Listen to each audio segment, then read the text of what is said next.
दयानंद, हाँ देव दयानंद, तुझे बार बार धन, तेरी दया व उदारता ने जीत लिया मन।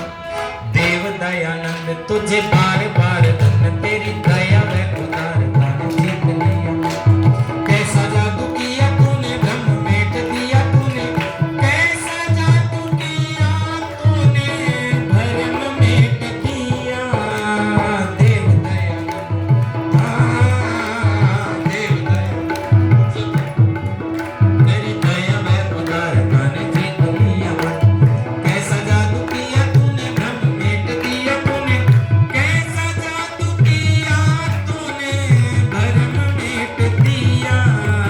देव दयानंद, हाँ देव दयानंद, तुझे बार बार तेरी दया व उदारता ने जीत लिया।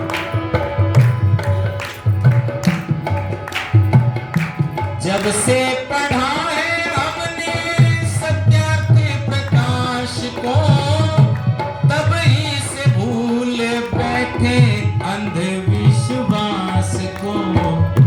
जब से पढ़ा है हमने सत्य के प्रकाश को, तब ही से भूल बैठे अंधविश्वास को। हुए दूर सब विघन, हाँ हुए दूर सब विघन, तुझे बार बार धन, तेरी दया व उदारता ने जीत लिया मन। कैसा जादू किया तूने, ब्रह्म मेट दिया तूने, कैसा जादू किया तूने, भरम मेट दिया। देव दयानंद, हाँ देव दयानंद, तुझे बार बार धन, तेरी दया व उदारता ने जीत लिया। और तर्क की कसौटियों पे फर्क नहीं पाया है, हजारों विरोधियों ने तुझे आजमाया है। तर्क का मतलब समझते हो? एक मुल्ला जी का रुपया गंदी नाली में गिर गया, घटना याद आ गई मुझे। अब इसने विचार किया हाथ डालूंगा तो हाथ भी गंदा होगा। इतनी बड़ी कोई डंडी उठा करके लाया और डंडी उठा करके नाली के ऊपर बैठ करके नाली में डंडी को डाल करके कहता है या खुदा मेरा रुपया मिल जाए, अल्लाह ताला मेरा रुपया मिल जाए। उधर से एक मुस्लिम आया और आकर के कहता है चौधरी साहब क्या हो गया, रुपया गंदी नाली में पड़ गया। तो फिर तो अल्लाह ही क्यों बोल करके निकाल रहा है, तुम्हारे तो बहुत सारे 33 करोड़ है, राम है, कृष्ण है, हनुमान है, इनका नाम ले ले। ये चौधरी साहब कहता है भाई साहब 1 रुपए के ऊपर राम को थोड़ी गंदी नाली में ला के खड़ा कर दूं। अरे रुपया मिले मिले ना भी मिले, पर राम को गंदी नाली में ला करके खड़ा नहीं कर सकता मैं। इसका नाम तर्क है। जैसा व्यक्ति प्रश्न करे वैसे उसके उत्तर दो। इसलिए कवि ने लिखा क्या,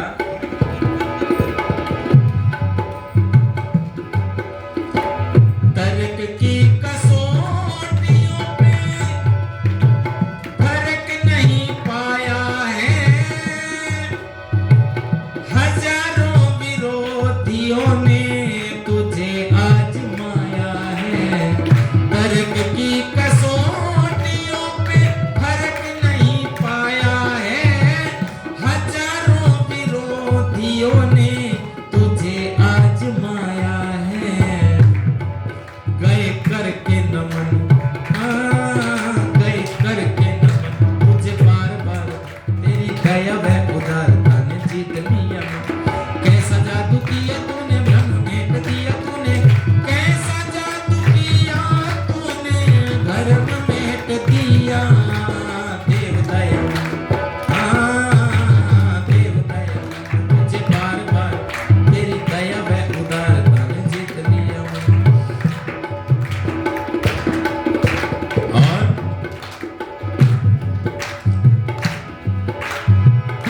हृदय विशाल देखो, कैसा योगी राज का, लेश मात्र लोभ ना था तख्त का न ताज का।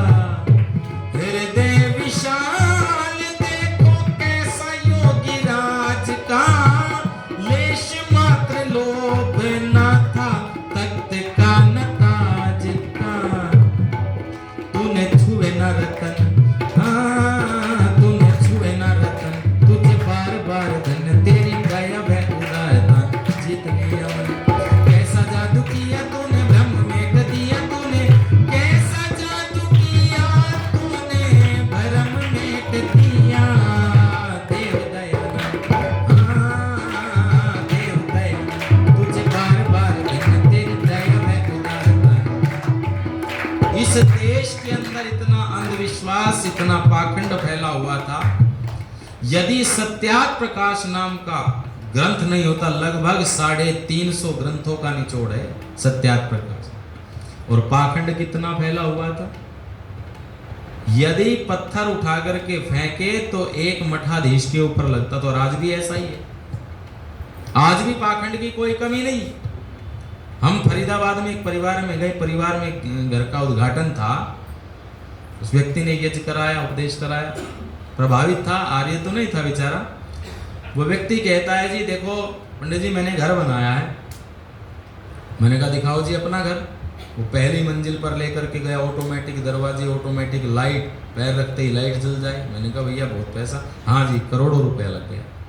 घूमते घूमते घूमते घूमते तीसरी मंजिल पर पहुंचे, और जब तीसरी मंजिल पर पहुंचे तो वहां जाकर के देखा हमने उस व्यक्ति ने अपने घर के ऊपर ट्रैक्टर का टायर टांग रखा था। मैंने कहा भाई साहब ये क्या है? बोले जी करोड़ों रुपए लगाए हैं मैंने, किसी की नजर लग गई तो। मैं वहां चुप हो गया। वो बोले जी चलो भोजन करते हैं। नीचे आ गए, भोजन करने लगे। तभी इसकी माँ, इस व्यक्ति की माँ उसके छोटे से बेटे को लेकर के आई और हाथ पकड़ के कहती है पंडित जी इसका कुछ इलाज करो। मैंने कहा माता जी क्या हुआ? इसको नज़र बहुत लगती है। मैंने कहा माता जी 2-3 करोड़ का घर बना करके ट्रैक्टर का टायर टांग लिया, कोई घर में स्कूटी का टायर पड़ा होगा इसके गले में डाल दो, नजर नहीं लगेगी। हैं?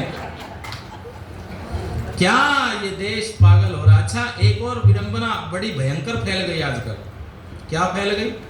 ये जो काले काले धागे हैं पहले लोग गले में डालते थे, और गले में भी गुप्ता जी इसमें कोई सोने आदि का कोई आभूषण पहन करके डालते थे।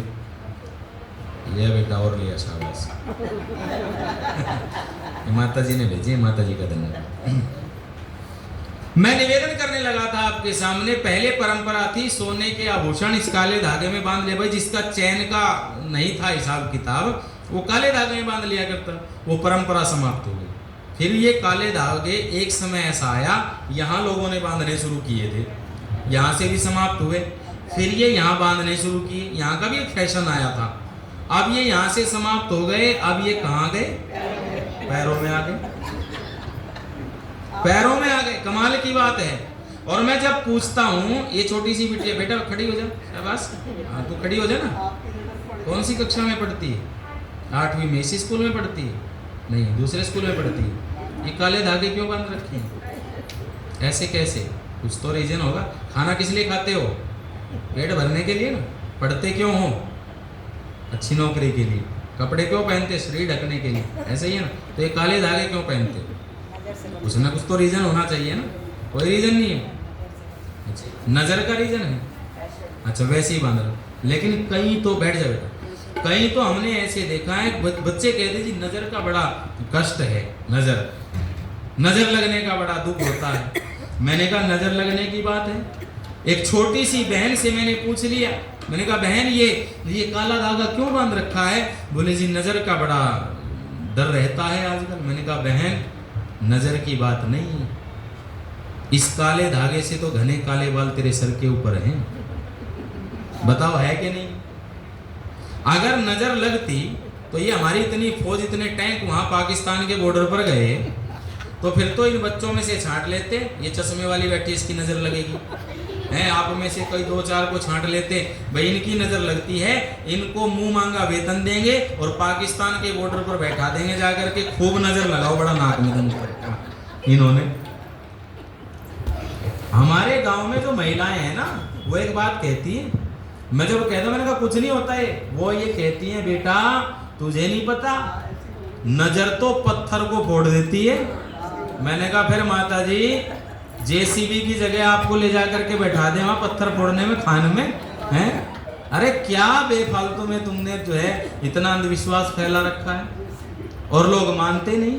हम समझाते हैं, मूर्ख ऐसे हो गए लोग, वो कहते हैं कि आर्य समाजी तो किसी को नहीं मानते, न राम को मानते न कृष्ण को मानते, और कई धूर्त तो ऐसे हैं यहाँ तक कह देते हैं कि आर्य समाजी तो भगवान को ही नहीं मानते। ऐसे भी लोग हैं।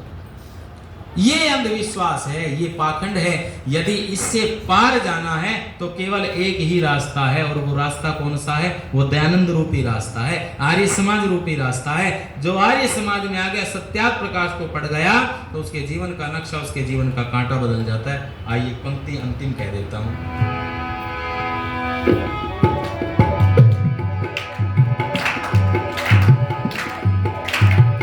किसी ने भरे प्याले, किसी ने बेमोल फेंके विषधर काले, किसी ने पिलाए तुझे विष भरे प्याले, किसी ने बेमोल फेंके विषधर काले। किए लाखों यतन, हाँ किए लाखों यतन, तुझे बार बार धन तेरी दया व उदारता ने जीत लिया। कैसा जादू किया तूने भ्रम में दिया तूने, कैसा जादू किया तूने भ्रम में दिया। देव दया, हाँ देव दया, तुझे बार बार धन तेरी दया व उदारता ने जीत लिया। तेरी दया व उदारता ने जीत लिया, तेरी दया व उदारता ने जीत लिया, तेरी दया व उदारता ने जीत लिया। अच्छा, एक प्रश्न का उत्तर और दे दो मुझे। कोई आप में से कोई ऐसी माता है जिसकी नजर लगती हो? अच्छा, आज तक कोई ऐसा व्यक्ति भी नहीं मिला, और माता ही माता की दुश्मन है। हमारे घर में मेरी बेटी हुई तो हमारे घर में एक गांव की वृद्ध महिला, और उसको सब यही कहते हैं कि ये ठीक नहीं है, इसकी नजर बहुत लगती है। मेरे घर में आ गई तो मेरी माँ ने क्या काम किया, जब वो जाने लगी उसके पाँव की मिट्टी उठाई और उसके ऊपर भगा के मारी। मैंने कहा ये क्या किया?